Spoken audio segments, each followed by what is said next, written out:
اعوذ باللہ من الشیطان اللعین الرجیم بسم اللہ الرحمن الرحیم رب اشرح لی صدری ویسر لی امری واحلل عقدۃ من لسانی یفقهوا قولی ان اللہ وملائکتہ یصلون علی النبی یا ایہا الذین آمنوا صلوا علیہ وسلموا تسلیما اللہم صلی علی محمد۔ ارسال الیدین یعنی ہاتھ کھول کر نماز پڑھنا۔ اس حوالے سے ہماری گفتگو آپ کے سامنے پیش خدمت ہے۔ گفتگو سے پہلے مقدمہ، اہم نکات جو آپ کی ذہن سازی کریں گے، مائل کریں گے اور اس موضوع کو سمجھنے میں آپ کی مدد کریں گے۔ اس کے بعد مسئلہ ارسال الیدین یعنی اہل سنت اہل تشیع کے درمیان یہ مسئلہ کس طرح دیکھا جاتا ہے، اس کی منظر کشی۔ تیسرے مرحلے میں دلائل اہل تشیع کی طرف سے کہ کس طرح ارسال الیدین عین اسلامی شرعی قرآن و سنت سے ثابت شدہ ہے۔ اور آخر میں کلام آخر، مقدمہ۔ ارسال الیدین غالباً سب سے واضح فرق ہے کہ جو نماز میں مشاہدے میں آتا ہے اہل سنت اور اہل تشیع کی عبادات میں، غالباً اس کی وجہ یہ بھی ہے کہ ایک تو نماز روزمرہ کے معمولات میں سب سے زیادہ کی جانے والی عبادت، اور خود نماز میں حالت قیام تمام ارکان سے زیادہ طوالت رکھتا ہے، یعنی ڈیوریشن وائز قیام بنسبت رکوع، سجود اور تشہد کے زیادہ دورانیہ کا عمل ہے کہ جس کو لوگ دیکھتے ہیں، شروع کا عمل ہے، لوگ نوٹ کرتے ہیں۔ چنانچہ یہ فرق واضح ترین فرق ہے اہل تسنن اور اہل تشیع کی نماز کے حوالے سے۔ ایک زمانے میں یہ بات مشہور تھی کہ کفار و مشرکین جو منافقین تھے اور دل سے اسلام نہیں لائے تھے، بظاہر اپنے آپ کو مسلمان ظاہر کرتے، تو وہ اپنے ہاتھوں میں بتوں کو رکھتے تھے۔ جب سجدے میں جاتے تو ان بتوں پر سجدہ کیا کرتے تھے۔ لیکن جب تحقیق کی گئی تو ہمیں کوئی ایسا واقعہ کسی بھی معتبر کتاب میں نہیں ملا۔ یہ قیاسی واقعہ یا من گھڑت داستان تو ہو سکتی ہے، لیکن کوئی حکایت یا تائید یا شواہد کے طور پہ ریفر کیے جانے والا یا بیان کرنے والا کوئی واقعہ یا روایت نہیں۔ غالباً اسی واقعے سے متاثر ہو کر علامہ اقبال نے کہا تھا، اگرچہ بت ہیں جماعت کی آستینوں میں، مجھے ہے حکم ازاں لا الہ الا اللہ۔ بہرحال اصل مسئلے کی طرف چلتے ہیں، یعنی ارسال الیدین، ہاتھوں کو حالت قیام میں کھلا رکھنا، باندھنا نہیں۔ اہل سنت کے نزدیک ارسال الیدین صحیح نہیں، بیشتر افراد ہاتھوں کو باندھتے ہیں۔ اہل تشیع میں یہ عین نماز اور حقیقت اسلام سے بالکل قریب ترین نماز کا طریقہ ہے۔ ائمہ اربعہ کی طرف اگر ہم رجوع کریں، ان کے نظریات کو معلوم کریں، تو امام ابو حنیفہ کے بارے میں ہے، وہ ناف کے نیچے ہاتھ باندھنے کے قائل تھے، اس طرح کہ سیدھا ہاتھ الٹے ہاتھ پر، یعنی سیدھے ہاتھ کی ہتھیلی الٹے ہاتھ کی ہتھیلی پر۔ امام شافعی اسی طرح ہاتھ باندھنے کے قائل مگر ناف کے اوپر۔ امام حنبل اسی طرح ہاتھ باندھنے کے حامی، لیکن سینے پر، نہ ناف کے نیچے نہ ناف کے اوپر، بلکہ ناف سے کافی اوپر، سینے کے لیول پر یا سینے کی سطح پر۔ امام مالک جو کہ مدینہ کے رہائشی، مدینہ میں پہلے پیدا ہونے والے عالم دین اور بعد میں امام اربع میں شامل ہونے والے ایک امام ہاتھ چھوڑ کر نماز پڑھنے کے قائل ہیں، حتیٰ کہ ہاتھ باندھنے کو دوران نماز وہ مکروہ سمجھتے ہیں۔ باقی تین امام ابو حنیفہ، شافعی، امام حنبل مدینہ سے سینکڑوں میل دور کے رہائشی تھے۔ امام مالک نے اپنے بزرگوں اور ان بزرگوں نے اپنے بزرگوں یعنی تابعین اصحاب رسول اور الٹیمیٹلی رسول اللہ کو جس طرح نماز دیکھا پڑھتے ہوئے اسی طرح تقلید کی، تو امام مالک کا ہاتھ چھوڑ کر نماز پڑھنا اس حوالے سے بھی منطقی نظر آتا ہے کہ انہوں نے اپنے بزرگوں کو اسی طرح نماز پڑھتے ہوئے دیکھا۔ اہل حدیث جو کہ غیر مقلد کہلاتے ہیں، یعنی جو تقلید کے قائل نہیں ہیں، ان چاروں اماموں میں سے جن کو ہم اپنے ہاں اخباری گروہ کہا کرتے ہیں، جو کہ اخبار یعنی احادیث اور روایات پر عمل کر کے نظریہ سازی کرتے ہیں اور کسی مجتہد کی تقلید میں نہیں ہوتی، اسی طرح اہل سنت میں اہل حدیث وہ افراد ہیں کہ جو ان چاروں میں سے کسی کی تقلید نہیں کرتے، احادیث کی بنیاد پر قرآن کی تعویل، شریعت سازی پر یقین رکھتے ہیں۔ اہل حدیث کے نزدیک سینے پر ہاتھ رکھنا ضروری ہے، ہاتھ باندھ کر رکھنا ضروری ہے۔ چنانچہ اب چار ائمہ اور پانچواں گروہ اہل حدیث میں فقط امام مالک تنہا ہمیں نظر آتے ہیں کہ جو ضروری سمجھتے ہیں کہ ہاتھوں کو باندھا جائے نماز میں، جبکہ امام حنبل جو ہیں وہ اختیار دیتے ہیں کہ چاہے تو ایسا کریں تو چاہے نہ کریں۔ اب آئیں دلائل کی طرف کہ ہمارے کیا دلائل ہیں ارسال الیدین کے حوالے سے، کہ نماز میں کیا کرنا چاہیے، ہاتھ کھولنا چاہیے، باندھنا چاہیے، اور باندھنا کس طرح غلط ہے ہمارے نزدیک، اور کھولنا کس طرح قرآن و حدیث سے ثابت ہے۔ سب سے اہم بات نماز میں ہاتھ باندھنے کے حوالے سے، اور ایک اہم اعتراض ہماری طرف سے یہ ہے کہ وہ احادیث جو نماز میں ہاتھ باندھنے پر دلالت کرتی ہیں ان کی تعداد بہت قلیل ہے۔ کتابوں کے حوالے سے اگر ہم دیکھیں تو صحیح بخاری میں 7397 7397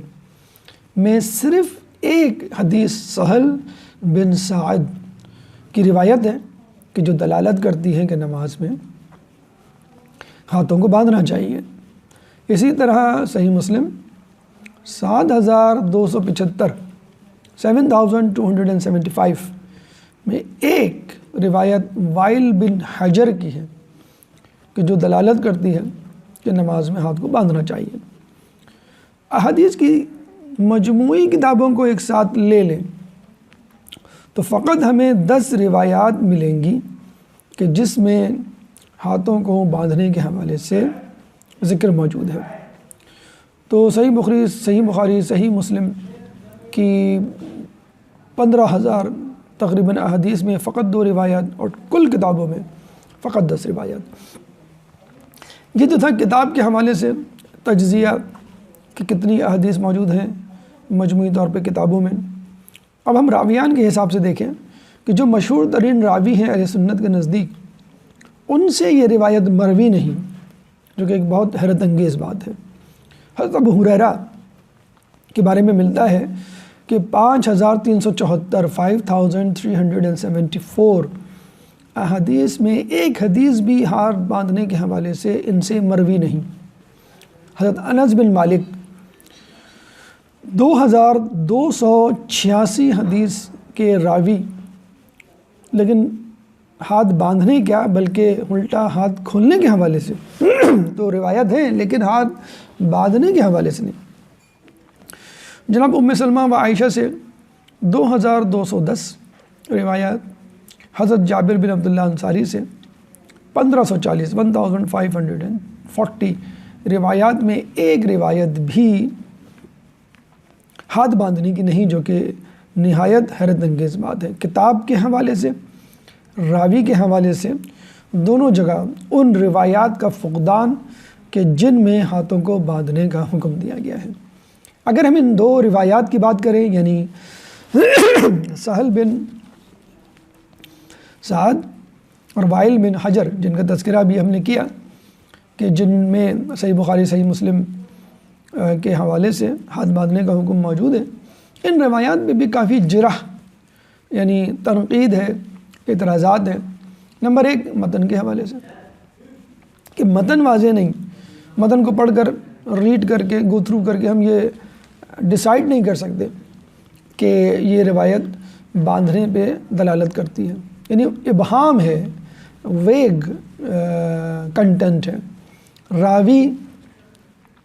بہت سے راوی جو ہیں وہ گمنام ہیں، کچھ اتا پتہ نہیں ان کی سیرت، ان کی تاریخ، ان کا زمانہ، خاندان، سیرت، کردار وغیرہ۔ سند کے اعتبار سے بہت سارے راوی غائب ہیں، یعنی حدیث مرسل ہے۔ مرسل حدیث یعنی جس حدیث کے راویوں میں سے ایک یا ایک سے زائد راوی موجود نہ ہوں۔ تدلیس، علم حدیث میں تدلیس کے معنی یہ ہیں کہ ایسی حدیث جو خلاف واقع ہو اور جھوٹ سے زیادہ قریب ہو، جس کو پڑھ کر انسان کو یقین نہ ہو کہ یہ رسول نے کہی۔ اس کی بہت ساری وجوہات بیان کی گئی ہیں، مثلاً کمی یا زیادتی کی گئی ہو اس کے متن میں جس سے وہ مشکوک ہو گئی ہو، مبہم ہو گئی ہو، ویگ ہو گئی ہو، خلاف واقعہ ہو کہ بات کوئی اور ہو رہی ہے اور زور کسی اور بات پہ ہے، ماحول کسی اور چیز کا بنا ہوا ہے اور نقطہ کوئی اور بیان کیا جا رہا ہے۔ غیر معروف بعض اوقات راویان اس میں شامل ہوتے ہیں، چنانچہ ایسی حدیث کو تدلیس کے عنوان سے جانا جاتا ہے کہ اس حدیث میں تدلیس کی گئی ہے۔ جرح و تعدیل، یعنی جرح تنقید کو کہتے ہیں، تعدیل تائید کو یا توصیف تعریف کو کہتے ہیں۔ کچھ حدیث ایسی ہوتی ہیں کہ جو امر الہی کو، سنت رسول کو سپورٹ کرتی ہیں، تائید کرتی ہیں، لیکن ان کے مقابلے میں کچھ ایسی حدیثیں ہوتی ہیں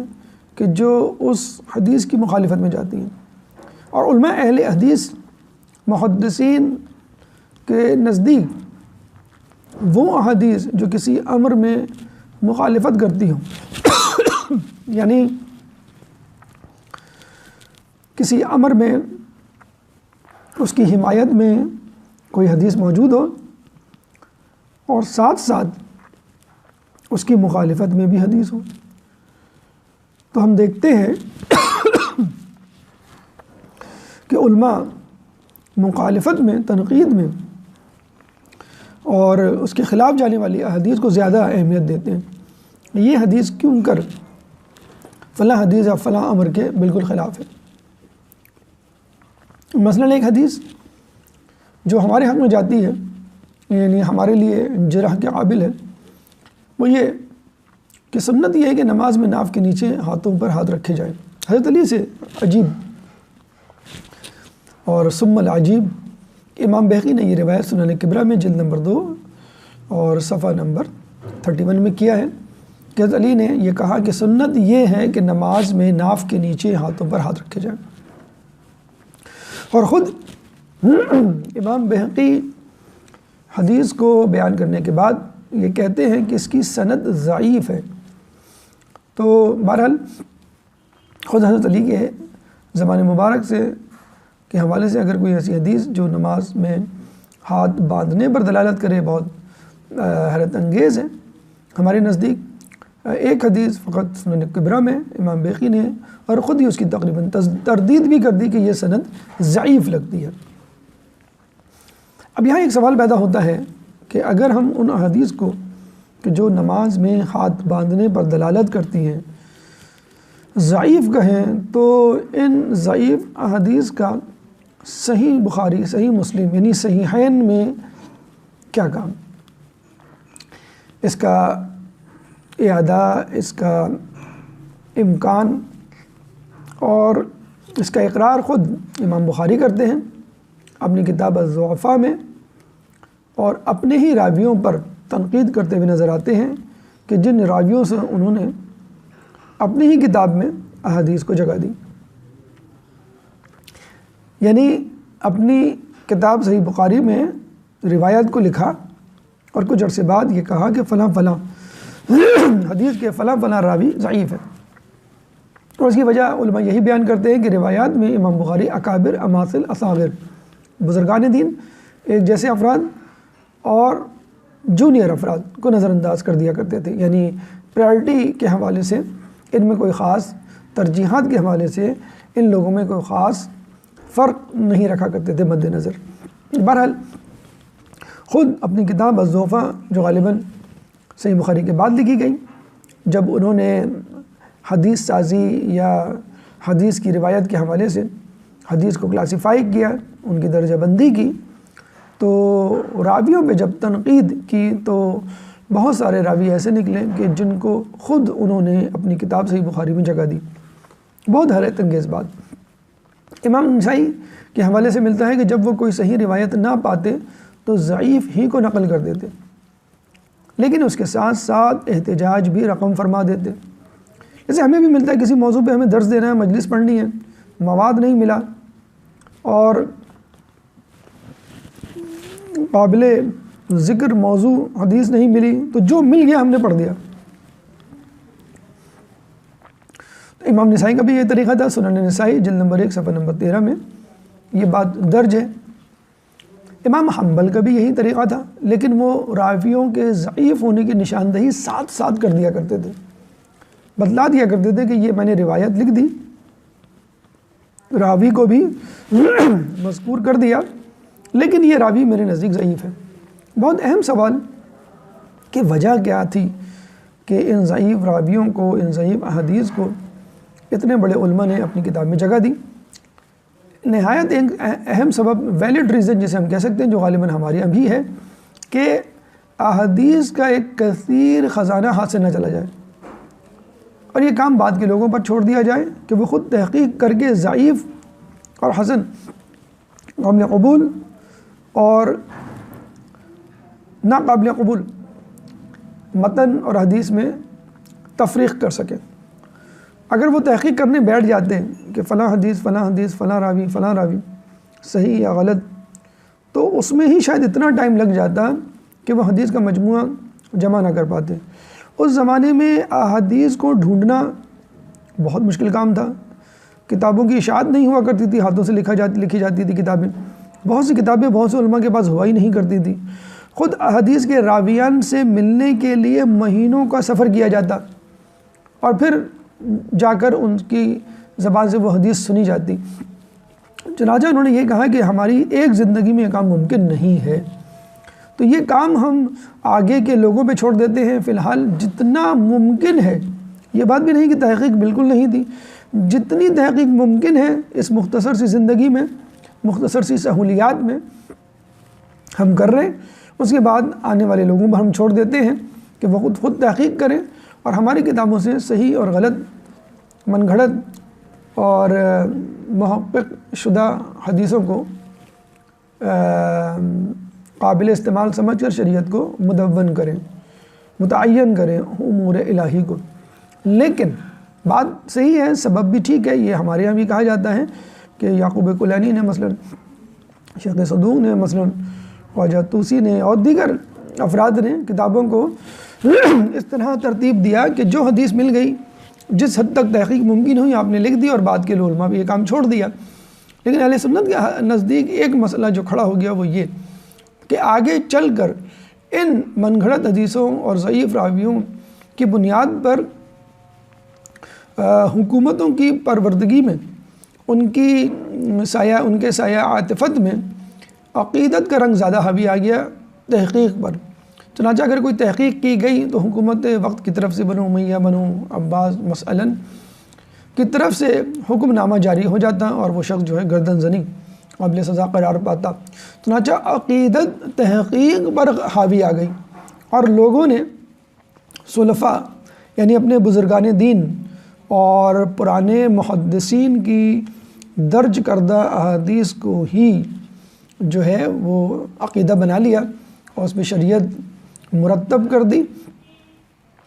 اب کوئی شخص فقہ قدیم کے خلاف کوئی دوسری حدیث بیان کرتا جو ٹکراتی فقہ قدیم کی کتابوں میں موجود حدیثوں سے، تو اس دوسری حدیث کو، ٹکرانے والی حدیث کو ضعیف سمجھا جاتا یا کم از کم اس کی تعویل کی جاتی۔ مثلا رسول اللہ نے جمع کی نمازیں، پہلے تو آپ نے کہا کہ بھئی یہ نماز جمع کرنے کی روایت ہی غلط ہے، پھر آپ نے کہا اگر صحیح بھی ہے تو کوئی وجہ ہوگی، تو اس وجہ کو بیان کر دیا گیا کہ اس خاص وجہ کے تناظر میں رسول نے ایسا کیا۔ پھر ہم دیکھتے ہیں کہ آیات قرآنی سے متعلق بھی یہی روش روا رکھی گئی کہ اگر کوئی آیت قرآنی بھی حتیٰ کہ کسی حدیث سے ٹکراتی جو کہ فقہ قدیم صحیح بخاری صحیح مسلم جیسی دیگر احادیث کی کتابوں میں موجود ہے، تو آیت قرآنی کے ترجمے مفہوم کو چھوڑ دیا جاتا ہے یہ کہہ کر کہ شاید ہم سمجھنے میں غلطی کر رہے ہیں، اور اس حدیث کو مقدم کیا جاتا کہ جو کتابوں میں موجود ہے۔ حالانکہ ثقلین ہمارے ہاں اس طرح کی تشریح ہے ثقلین کے حوالے سے کہ اطرد اور قرآن، امام جعفر صادق علیہ السلام سے جب پوچھا گیا کہ اگر ان دونوں میں ٹکراؤ ہو تو کیا کریں، تو امام نے کہا کہ تم ثقل اکبر یعنی قرآن کو لے لو اور یہ سمجھ لینا کہ یہ بات ہم نے کی ہی نہیں۔ بہت خوبصورت بات۔ لیکن یہاں پر یعنی اہل تسنن کی یہاں روش تھوڑی سی غلط راہوں پہ کچھ لوگوں کے ہاتھوں آ کر درباری ملاؤں کے ہاتھوں بگڑ گئی کہ بنو امیہ بنو عباس کے حکمرانوں کو خوش کرنے کے لیے بہت ساری غلط تعویلیں گڑھنی شروع کر دی گئی۔ آیت قرآن کے بعد تاریخ پر بھی یہی حربہ آزمایا گیا۔ تاریخ ابن خلدون اس بات کی گواہ ہے، اور اس کا بنیادی نقطہ تاریخ ابن خلدون کا، مقدمہ تاریخ ابن خلدون کا یہ ہے کہ جو تاریخی واقعہ ہمارے عقائد سے ٹکرائے اس واقعے کو چھوڑ دیا جائے۔ حالانکہ واقعہ راوی حدیث آپ کا عقائد بنائے گی، نہ کہ خود عقیدہ تحقیق کے لیے میزان سمجھا جائے گا۔ عقیدہ بعد میں آنا چاہیے، تحقیق پہلے۔ امام ابو الحسن کرخی نے اصول فقہ میں فتویٰ نمبر 28 میں یہ نظریہ پیش کیا، اور یہ نظریہ بہت زیادہ مقبول ہوا کہ جو بھی حدیث یا قرآن کی آیت کا مفہوم ہمارے عقیدے کے خلاف جائے گا ہم اس کو قبول نہیں کریں گے۔ اب مسئلہ یہ ہے کہ قرآن کا عقیدہ، آپ کا عقیدہ کس نے بنایا، یہ ایک بہت بڑا سوالیہ نشان ہے، ایک الگ بحث۔ جرح و تعدیل کے حوالے سے جیسے ہم نے کہا کہ اگر کسی حدیث پہ جرح ہوتی ہے، تنقید ہوتی ہے، مخالفت میں کوئی بات ہوتی ہے، اور اس کے مقابلے میں بہت ساری دیگر احادیث ہیں جو اس کی تائید کرتی ہیں، تو ہمیں جرح کرنے والی، تنقید کرنے والی، مخالفت کرنے والی احادیث کو لینا ہے، اس پہ خوب بحث مباحثے کے بعد حدیث کا مفہوم اخذ کرنا ہے۔ رسول اکرم صلی اللہ علیہ وآلہ وسلم کے حوالے سے ابو ہریرہ صحیح مسلم، سنن ترمذی دونوں میں جلد نمبر 2 صفحہ نمبر 117، صحیح مسلم میں جلد نمبر 1 صفحہ نمبر 170 سنن ترمذی میں ابو ہریرہ سے مروی ہے کہ رسول اللہ نے ہمیں پیٹ پر ہاتھ رکھ کر نماز پڑھنے سے منع فرمایا۔ بہت واضح حدیث جو کہ ڈسکارڈ کر رہی ہے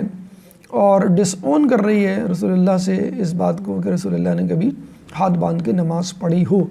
لیکن چونکہ یہ حدیث عقیدے سے ٹکرا رہی ہے چنانچہ اس حدیث کو نہیں لیا جاتا، اور یہ حدیث جو ہے مشہور ہونے کے میزان سے بھی گر جاتی ہے۔ اسی طرح کی ایک حدیث،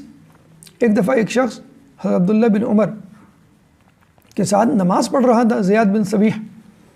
اس نے نماز میں ہاتھ باندھا، عبداللہ بن عمر نے ہاتھ مار کر اشارہ کیا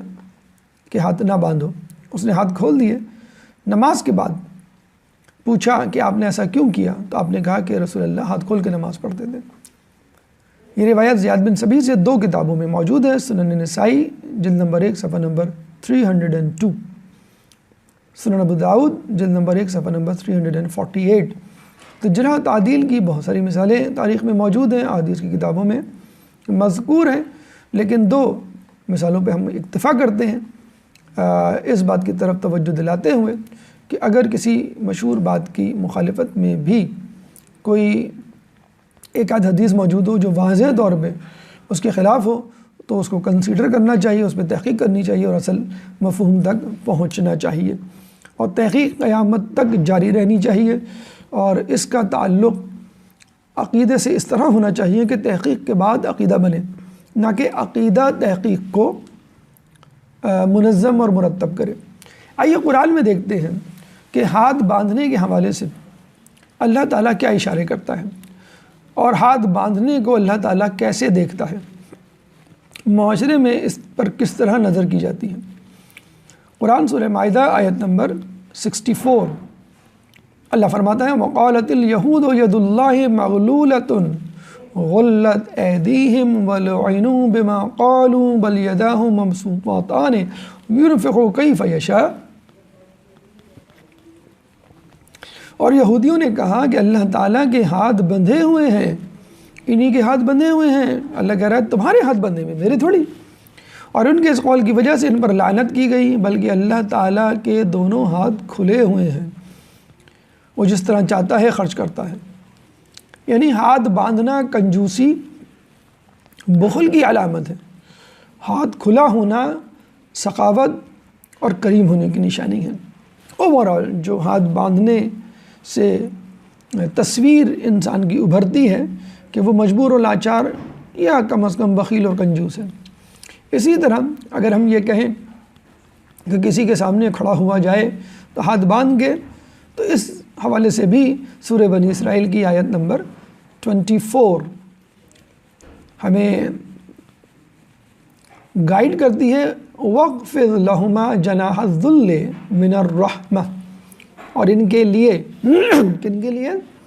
والدین کے لیے خاکساری کے ساتھ اپنے کاندھوں کو جھکا دو، یعنی ان کے لیے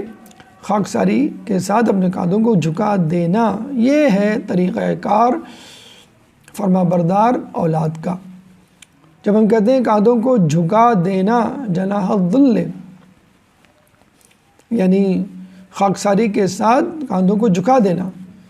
اس میں ضروری ہے کہ آپ کے ہاتھ کھلے ہوئے ہوں، لٹکے ہوئے ہوں، بندھے ہوئے نہ ہوں۔ چنانچہ اگر ہم ادب و احترام کی بات کریں، چاہے خدا کے سامنے چاہے کسی کے سامنے، تو ہمارے ہاتھ کھلے ہوئے ہونے چاہیے، کندھے جھکے ہوئے ہونے چاہیے، سینہ تان کے نہیں، اور کندھے اچکا کے کھڑے ہونے کا انداز نہیں اپنانا چاہیے۔ نہ صرف انسانوں میں بلکہ حیوانات میں، پرندوں میں بھی یہ روش اللہ تعالیٰ دیکھنا چاہتا ہے۔ نیچرلی، فطری طور پہ پرندوں کو اللہ نے تسبیح کے لیے پیر پھیلانے کا حکم دیا ہے۔ أَلَمْ تَرَ أَنَّ اللَّهَ يُسَبِّحُ لَهُ مَنْ فِي السَّمَاوَاتِ وَالْأَرْضِ وَالطَّيْرُ الصَّافَّاتِ، سورہ نور آیت نمبر 24 اللہ فرماتا ہے کیا تم نے نہیں دیکھا کہ اللہ کے لیے زمین و آسمان کی تمام مخلوقات اور فضا کے پرندے پر پھیلائے سب اس کی تسبیح کر رہے ہیں۔ یعنی پرندوں کو بھی اللہ تعالیٰ نے اس طرح فطرت اللہ التی فطر الناس علیہا کہ اللہ تعالیٰ نے انسان کو فطرت پہ پیدا کیا ہے، نیچرل ٹینڈنسی اور نیچرل مومنٹم، نیچرل کنفارمیٹی لیے پیدا کیا ہے۔ اسی طرح پرندوں کو بھی نیچرل وے میں عبادت کا کہا گیا ہے، اور نیچرل وے میں عبادت کیا ہے؟ پر پھیلائے ہوئے اللہ کی عبادت یا اللہ تعالیٰ کی تسبیح کرنا۔ اللہ تعالیٰ یہی چیز انسانوں میں بھی دیکھنا چاہتا ہے۔ قرآن کے بعد احادیث کی طرف چلتے ہیں اور یہ دیکھتے ہیں کہ احادیث میں سنت رسول، قول رسول، افعال رسول ہم سے کیا تقاضا کرتے ہیں، اور لوگوں کا کیا مشاہدہ رہا رسول کے زمانے میں، کیا تحقیق رہی رسول کے بعد کہ نماز میں ہاتھ کو کھولنا چاہیے یا بند۔ لیکن اس سے پہلے دو اہم آیات جو حدیث کی طرف رہنمائی کرتی ہیں، جو سنت رسول کی اہمیت کو اجاگر کرتی ہیں، مسئلے کو سمجھ میں نہ آنے کی صورت میں قرآن سے سنت کی طرف آپ کو مرتکز کرتی ہیں کہ اگر تم کو قرآن سمجھ میں نہ آئے، قرآن سے مسئلہ اخذ نہ کر سکو، تو رسول کی طرف رجوع کرو۔ فَاذْكُرُوا اللَّهَ كَمَا عَلَّمَكُم مَّا لَمْ تَكُونُوا تَعْلَمُونَ، سورہ بقرہ آیت نمبر 239۔ اس طرح ذکر خدا کرو جس طرح اس نے تمہاری لا علمی میں تمہیں بتا دیا، علمکم سمجھا دیا، بتا دیا، ڈسکلوز کر دیا۔ کیسے؟ رسول کے ذریعے، سیرت رسول کے ذریعے، افعال رسول کے ذریعے، روز و شب رسول کے جس طرح تمہارے سامنے ہوتے ہیں عبادات کے طور طریقے، ان کو دیکھتے ہوئے اپنی عبادات کو درست کرو۔ اور یہ بہترین طریقہ ہے، کیونکہ اللہ تعالیٰ کی احادیث کے مطابق باتیں کبھی ختم نہیں ہو سکتی، چاہے دریا جو ہے سیاہی بن جائیں، درخت جو ہیں وہ قلم بن جائیں، اور پتے جو ہیں ورق بن جائیں۔ تمام باتیں، اللہ کی تسبیحات، اللہ کی توصیفات قرآن میں سموئی نہیں جا سکتی۔ چنانچہ تفصیل دیکھنی ہو تو رسول کی سنت کی طرف نگاہ کرو۔ اجمالی طور پہ قرآن حاضر ہے، اکمالی طور پہ سنت رسول۔ خلاصہ قرآن کی صورت میں، نکات کی شکل میں، اور تفصیل رسول کی صورت میں، اور ان کے طور طریقے تمہارے لیے واضح طور پہ رہنمائی کرتے ہیں۔ ایک اہم حدیث جو ہر اس بات کو ثابت کرتی ہے جو قرآن میں تو نہیں لیکن حدیث سے ثابت ہے، سورہ حشر آیت نمبر 7، سورہ حشر قرآن کا 59واں سورہ ہے، چیپٹر 59 ورس 7۔ وما آتاکم الرسول فخذوہ وما نہاکم عنہ فانتہوا، اور جو کچھ بھی رسول اللہ تمہیں دے دیں اسے لے لو، اور جس چیز سے منع کر دیں اس سے رک جاؤ۔ ایک صحابی کے بارے میں ملتا ہے، وہ کوئی پھل کھا رہے تھے، لوگوں نے کہا بھئی اس پھل کا ذکر قرآن میں کہاں ہے؟ یہ پھل تو کہیں نہیں ہے، جس کا نام لے کر قرآن میں اللہ نے کہا ہو اسے ثابت کرو قرآن سے۔ انہوں نے کہا میں قرآن سے بالکل ثابت کر سکتا ہوں۔ انہوں نے کہا کیسے، اس کا نام تو نہیں ہے؟ تو ان صحابی نے کہا وما آتاکم الرسول فخذوہ، جو کچھ رسول تمہیں دے اسے لے لو، میں نے رسول کو خود کھاتے ہوئے دیکھا ہے اس پھل کو۔ بس سنت رسول اس بات کی گواہ ہے کہ وہ عمل یا وہ پھل جو ہے کھانا جائز ہے۔ اور پھر جب رسول خود کہہ گئے خصوصی طور پہ نماز کے لیے، صلو کما رأیتمونی صلی، نماز ایسے پڑھو جیسے تم مجھے نماز پڑھتے ہوئے دیکھتے ہو۔ تو نماز جیسی اہم ترین عبادت کو ہمیں سرسری طور پر نہیں ادا کرنا چاہیے، اور رسول کی سیرت کی طرف توجہ مرکوز کرتے ہوئے حرکات و سکنات اور اذکار کو بہت قریب سے مشاہدہ کرتے ہوئے تحقیق کے ساتھ، خوب تفصیل کے ساتھ مشاہدہ کر کے اس کو اپنانا چاہیے۔ ایک قولی حدیث تفصیل نماز کے حوالے سے کنز العمال، اہل سنت کی بہت اہم کتاب، جس میں اہم ترین صحیح ترین احادیثوں کو سیاہ ستہ سے، چاہے وہ صحیح بخاری سے ہوں، صحیح مسلم سے ہوں، ترمذی سے ہوں، نسائی سے ہوں، ابن داؤد، ابن ماجہ سے ہوں، جمع کر دی گئی۔ کنز العمال جلد نمبر 4 صفحہ نمبر 93 کہ اس حدیث میں تفصیل کی گنجائش نہیں، مختصراً یہ کہ تکبیر سے لے کے سجدے تک، قیام سے لے کے تشہد اور سلام تک، نماز کے ایک ایک رکن کی تشریح اور منظرکشی رسول اللہ نے اپنے قول سے کی کہ تکبیرۃ الاحرام کیسے کہنی چاہیے، قیام کیسے کرنا چاہیے، قرأت میں الفاظ کیسے ادا ہوں، رکوع میں جسم کیسا ہو، ہاتھ کہاں ہوں، سجدے میں پیشانی کہاں ہوں، پیر کہاں ہوں۔ لیکن اس پوری تفصیل میں قیام میں ہاتھ باندھنے کا کہیں ذکر نہیں۔ اس سے بھی اندازہ ہوتا ہے کہ اگر قیام میں ہاتھ باندھنا ہوتا تو رسول اللہ قیام میں ہاتھ باندھنے کی ضرور تفصیل بیان کرتے یا اشارہ کرتے۔ فعلی حدیث در تفصیل نماز باروایت ابو قتادہ، اس میں بھی قیام سے لے کے سلام تک تمام تر تفصیلات موجود ہیں، جیسے ہم نے کہا کہ تکبیرۃ الاحرام میں کس طرح ہاتھوں کو کانوں تک لے جایا جائے، کس طرح واپس لایا جائے، رکوع کیسے کیا جائے، ہاتھ کہاں پر ہوں، سجدہ کیسے کیا جائے، پیشانی کہاں ہوں، پاؤں کہاں ہوں، سلام تشہد، ہر غرض ہر جگہ حرکات و سکنات بشمول اذکار ڈیٹیل موجود ہے، لیکن قیام میں ہاتھ باندھنے کا کہیں تذکرہ نہیں۔ جامع ترمذی جلد نمبر 1 صفحہ نمبر 151، صحیح بخاری جلد نمبر 1 صفحہ نمبر 385، سنن ابن داؤد جلد نمبر 1 صفحہ نمبر 291 پر یہ حدیث موجود ہے۔ قولی اور فعلی حدیث دونوں اس بات کی گواہ ہیں کہ رسول اللہ نے نہ اپنے قول سے نہ اپنے فعل سے اس بات کو ثابت کیا کہ نماز میں قیام کے دوران ہاتھ کو باندھنا چاہیے، کہیں نہیں ملتا ہمیں۔ باروایت حضرت معاذ بن جبل ایک اور حدیث جس میں آپ فرماتے ہیں کہ جب رسول اللہ صلی اللہ علیہ وآلہ وسلم نماز پڑھنے کے لیے کھڑے ہوتے تو تکبیر کہتے وقت کانوں تک ہاتھ بلند کرتے اور پھر ان کو کھلا چھوڑ دیتے۔ فتاوی شیخ عبدالحی حنفی میں جلد نمبر 1 صفحہ نمبر 326 بحوالہ طبرانی یہ حدیث موجود ہے جرح و تعدیل کے حوالے سے۔ اس حدیث کی بنیاد پر ارسال الیدین یعنی ہاتھ کھول کر نماز پڑھنے کے حوالے سے مضبوط دلیل دی جا سکتی ہے، لیکن پھر ہم وہی بات کہیں گے کہ جب عقیدہ تحقیق پر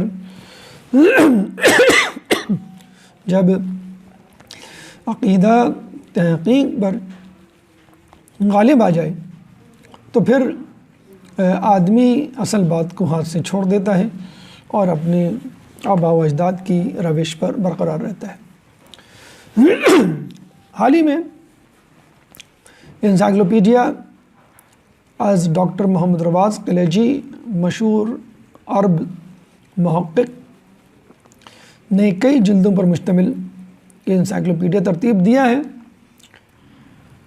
8 جلدیں اس کی ترجمہ ہو کے آ چکی ہیں اردو میں۔ دوسری جلد میں جس کا نام ہی انہوں نے فقہ عمر رکھا ہے، اس جلد میں خلیفہ دویم کی فقہ یعنی وہ فقہی احکامات جو آپ سے منسوب ہیں ڈائریکٹلی انڈائریکٹلی بلا فصل یا بلا فصل یا بالواسطہ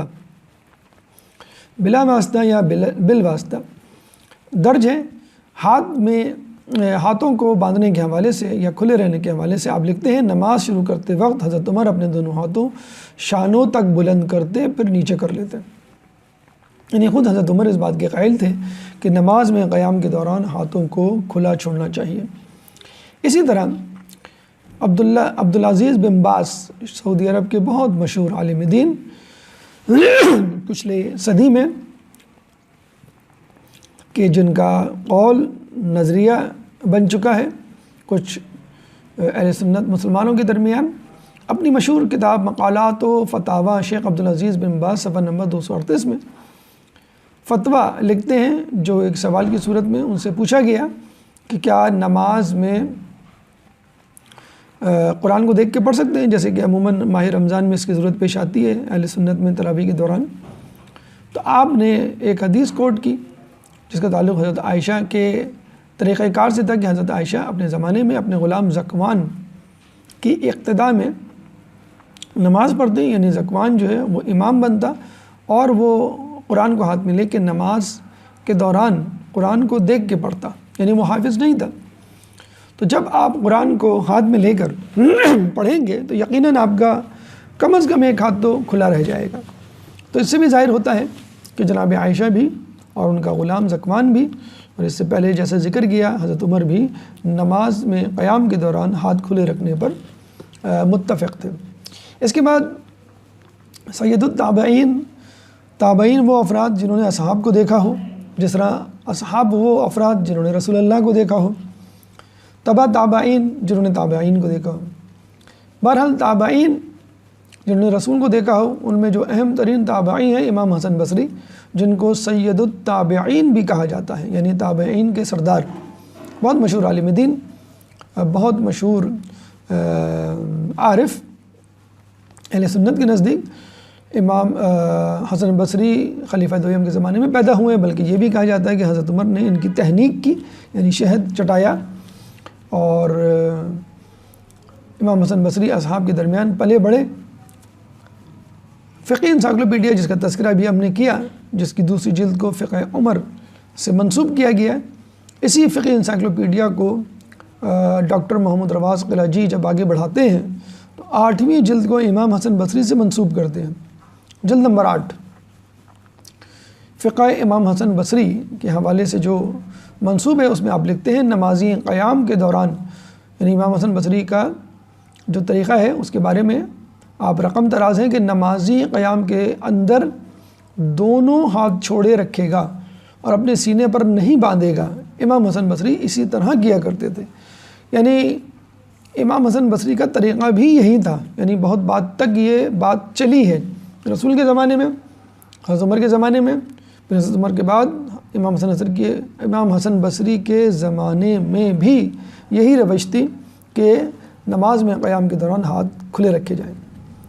اب جب ہاتھ باندھنے اور ہاتھ کھلے رکھنے کی احادیث کی مختلف طریقوں سے متضاد احادیث جمع ہو گئیں تو شبلی نعمانی اس مسئلے کو حل کرتے ہوئے نظر آتے ہیں اور ایک ملا جلا ایک ایوریج، ایک معتدل رویہ اختیار کرتے ہیں،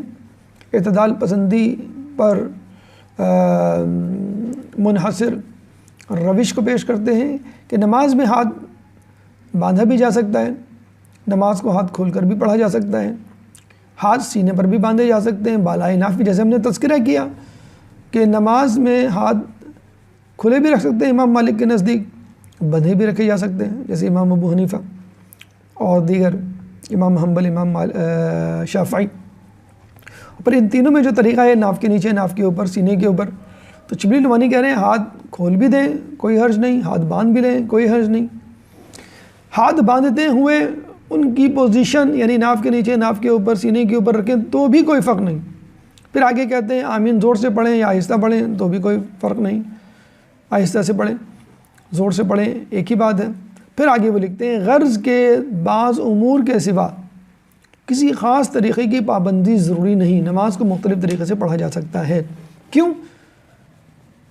کیونکہ مختلف اماموں نے مختلف صورتیں اختیار کی۔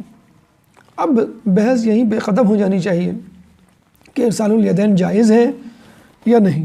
نماز میں ہاتھ باندھنا چاہیے یا نہیں، کیونکہ مختلف روایات مختلف ائمہ سے ثابت ہیں اور ان پہ نظریات بھی بن چکے ہیں۔ عالم اہل حدیث علامہ وحید الزماں، جیسے کہ آپ کو بتلایا گیا، اہل حدیث کے بہت بڑے عالم مفسر، ہدیۃ الہدیٰ نامی کتاب جلد نمبر 4 صفحہ نمبر 126 میں فرماتے ہیں کہ جس نے ہاتھ کھول کر نماز پڑھنے کو رافضیوں کا طریقہ قرار دیا اس نے خطا کی۔ ابھی ہم آگے دیکھیں گے جس میں تفصیل آئے گی کہ آہستہ آہستہ باقی تمام لوگوں نے ہاتھ کھول کر نماز پڑھنے کو چھوڑ دیا سوائے رافضیوں یعنی اہل تشیع کے شیعہ حضرات نے۔ تو یہ کہتے ہیں کہ اگر آپ یہ سمجھتے ہیں کہ نماز کھولنا فقط شیعوں سے منسوب ہے، اہل سنت میں کوئی گروہ، مکتب یا افراد نہیں، تو یہ آپ کی غلطی ہے۔ یہ دونوں جگہ ثابت ہے جیسے کہ ہم نے عرض کیا۔ اس کے علاوہ علامہ شاہ اسماعیل شہید دیوبندی برصغیر کے نامور مشہور عالم دین کہتے ہیں کہ حکم تو ہاتھ کھولنے کا ہی ہے، یعنی اصلی حکم کے مطابق ہاتھ کو کھولنا چاہیے، اور یہی حکم زمانہ رسالت میں مشہور تھا، مگر یہ فعل رافضیوں کے مشابہ ہونے کی وجہ سے مذہب حنفیہ کے پیروکاروں نے چھوڑ دیا، بس اس فعل پر باقی نہ رہے سوائے شیعہ۔ کتنا واضح طور پہ حقیقت سے انہوں نے پردہ کشائی کی ہے، لب کشائی کی ہے کہ اصل حکم ہاتھ کھولنے کا ہے، اور یہی رسول اللہ سے بھی ثابت ہے، لیکن آہستہ آہستہ باقی لوگوں نے، خصوصی طور پہ امام ابو حنیفہ کے پیروکار نے اس بات کو چھوڑ دیا۔ اب یہ چیز اتنی اجنبی بن گئی ہے اہل سنت کے نزدیک کہ جب وہ اہل تشیع کو دیکھتے ہیں تو وہ سمجھتے ہیں کہ شاید مسلمانوں میں فقط اہل تشیع ہی نماز میں ہاتھ باندھ کر اس کو ادا کرتے ہیں۔ چلتے چلتے نماز میں ہاتھ باندھنے کی تاریخ اور اس کے پیچھے علت کو بھی دیکھتے چلیں۔ کہتے ہیں کہ حاکم شام کے زمانے میں جب آپ کی شان و شوکت کا چرچہ ہوا، خلیفہ دویم کی آپ سے ملاقات ہوئی، جب آپ نے پوچھا کہ ایسا کیوں ہے کہ میں تمہیں بہت زیادہ شان و شوکت میں مبتلا دیکھتا ہوں، تو آپ نے جواب دیا کہ چونکہ فارس اور روم کی رسومات، فارس اور روم کی حکومت میرے آس پاس ہیں، چنانچہ میں ضروری سمجھتا ہوں کہ اپنی شان و شوکت سے فارس و روم کو مرعوب کروں، اس لیے میں جاؤ حشمت شان و شوکت کے ساتھ زندگی گزارتا ہوں۔ اور فارس و روم کی سرحدوں کے شام سے ملنے کی وجہ سے وہاں کی رسومات بھی مسلمانوں میں داخل ہو گئیں، جیسے ہم دیکھتے ہیں ہندوؤں کی رسومات مسلمان جو کہ برصغیر میں رہتے ہیں ان میں شامل ہو گئیں۔ تو وہ کہتے ہیں کہ اس زمانے میں فارس و روم کے غلام اپنے بادشاہوں کے سامنے ہاتھ باندھ کر کھڑے ہوتے تھے، اور جب پوچھا جاتا تھا بھی ایسا کیوں، تو وہ کہتے تھے کہ یہ ہمارے بادشاہ ہیں، ہم عزت کی خاطر ان کی عظمت کو قبول کرتے ہوئے اور اپنی تحقیر کرتے ہوئے اپنے ہاتھ باندھ لیتے ہیں کہ ہم آپ کے سامنے مجبور و لاچار ہیں اور ہم آپ کے حکم کے تابع ہیں، اور آپ کے حکم کے سوا کسی کی بات سننے کے روادار نہیں اور نہ اختیار رکھتے ہیں۔ چنانچہ اس کے بعد درباری ملاؤں نے اپنا قیاس کیا اور یہ سوچنا شروع کیا کہ جب دنیا کے بادشاہ کے سامنے لوگ ہاتھ اس لیے باندھتے ہیں کہ اپنی تحقیر کریں اور بادشاہ کی عظمت و جلالت کو قبول کریں، تو ایک مسلمان بادشاہوں کے سامنے کھڑا ہوتا ہے، اس کو تو بدرجہ اولیٰ اس بات کو مقدم رکھنا چاہیے اور اپنے ہاتھوں کو باندھنا چاہیے تاکہ وہ خدا کی عظمت و جلالت کے سامنے گواہی پیش کر سکے کہ میں بہت ہی مجبور و لاچار ہوں۔ چنانچہ اس کے بعد سے نماز میں ہاتھ باندھنے کی بدعت کی ابتدا ہوئی اور لوگوں نے ہاتھ باندھنا شروع کیا۔ امام ابن حمزہ کی بدعات بالسنہ میں صفحہ نمبر 265 میں یہ درج ہے کہ سب سے پہلے ہاتھ باندھ کر نماز معاویہ کے دور میں پڑھی گئی۔ اس کے بعد صحیح بخاری جلد نمبر 1 صفحہ نمبر 356 سہل بن سعد سے یہ روایت ہے کہ لوگوں کو حکم دیا جاتا تھا تاکہ اپنے دائیں ہاتھ کو بائیں ہاتھ کی کلائی پر رکھیں، یعنی باقاعدہ حکم دے کے ایک درباری یا جسے کہتے ہیں کہ حکومتی رٹ جو ہے لوگوں پر مسلط کی جاتی تھی۔ ہمارے ہاں ائمہ کی طرف سے سختی سے ممانعات ہیں۔ امام محمد باقر علیہ السلام فروع کافی جلد نمبر 2 صفحہ نمبر 50 میں فرماتے ہیں جب نماز کے لیے کھڑے ہوں تو داہنے ہاتھ کو بائیں ہاتھ پر نہ رکھو، کیونکہ یہ فعل مجوس ہے، یعنی آگ کو پوجا کرنے والوں کا، آتش پرستوں کا یہ فعل ہے کہ وہ ہاتھ باندھ کے کھڑے ہوتے ہیں۔ چنانچہ اسلام کے علاوہ بھی یہ فعل مشرکین سے مشابہ ہے۔ چنانچہ نماز میں کھڑے ہو تو ہاتھ چھوڑ کے کھڑے ہوں، یہ ائمہ اہل بیت فقہ جعفریہ کا عندیہ ہے، نظریہ ہے حکم الہی کے عین مطابق۔ کلام آخر میں الباری شرح بخاری جلد نمبر 1 صفحہ نمبر 554، شرح مسلم امام نووی کی شرح جلد نمبر 2 صفحہ نمبر 20 میں آپ ایک حدیث رقم کرتے ہوئے فرماتے ہیں مطرف بن عبداللہ نامی شخص نے جب امام علی کے پیچھے نماز پڑھی، جو اس سے پہلے نہیں پڑھا کرتا تھا آپ کے پیچھے نماز، تو جب آپ نے نماز ختم کی تو اس نے کہا بخدا آپ نے یعنی مولا علی نے مجھے حضرت کی نماز کی یاد دلا دی۔ اور یہ حقیقت ہے، مولا علی کی نماز اگر رسول اللہ کے قریب ترین نماز نہیں ہوگی تو پھر کس کی نماز ہوگی؟ اسی لیے ہم دیکھتے ہیں حدیث ثقلین ہمیں اس بات کی یاد دہانی کرواتی ہوئی نظر آتی ہے کہ کتاب اللہ کو اطرت کے بغیر نہیں سمجھنا۔ انی تارکن فیکم الثقلین کتاب اللہ و عطرتی ما ان تمسکتم بہما لن تضلوا بعدی ابدا۔ کچھ الفاظوں کے فرق کے ساتھ مختلف کتابوں میں بشمول اہل سنت کی احادیث کی کتابیں یہ حدیث موجود ہے۔ غدیر قوم پر یہ حدیث پڑھنے کے بعد رسول اللہ نے اہل بیت کے لیے دعا بھی کی تھی، علی کے لیے کہا تھا کہ جو علی سے دوستی رکھے، جو اہل بیت سے دوستی رکھے، اللہ تو اس سے بھی دوستی رکھ، محبت رکھ۔ برملا اس حدیث میں رسول اللہ نے یہ اعلان کر دیا کہ میں تمہارے پیچھے 2 گراں قدر چیزیں چھوڑے جا رہا ہوں، کتاب اللہ اور میری عطرتی۔ جو شخص بھی ان سے تمسک اختیار کرے گا، اپنے دامن کو جوڑے گا، لن تضلوا بعدی ابدا، وہ کبھی بھی گمراہ نہیں ہوگا۔ چنانچہ کتاب اللہ کو سمجھنے کے لیے عطرت اور عطرت سے منسوب احادیث، روش، کردار، سیرت، افعال، اقوال کو لے لینا چاہیے اور جو ان سے ہٹ کر ہو اس کو چھوڑ دینا چاہیے۔ عطرت یعنی اہل بیت، ائمہ طہار، ائمہ اثنا عشری سے ہٹ کر اگر کوئی حدیث ہمیں کسی شخص سے منسوب ہوتے ہوئے نظر آئے،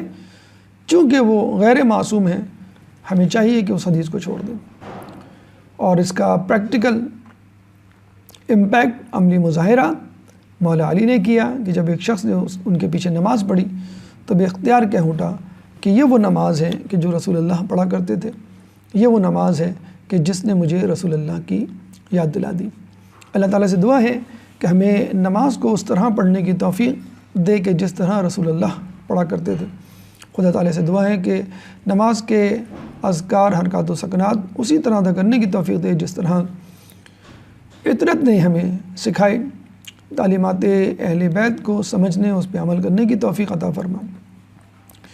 دین کی فہم و فراست عطا فرما۔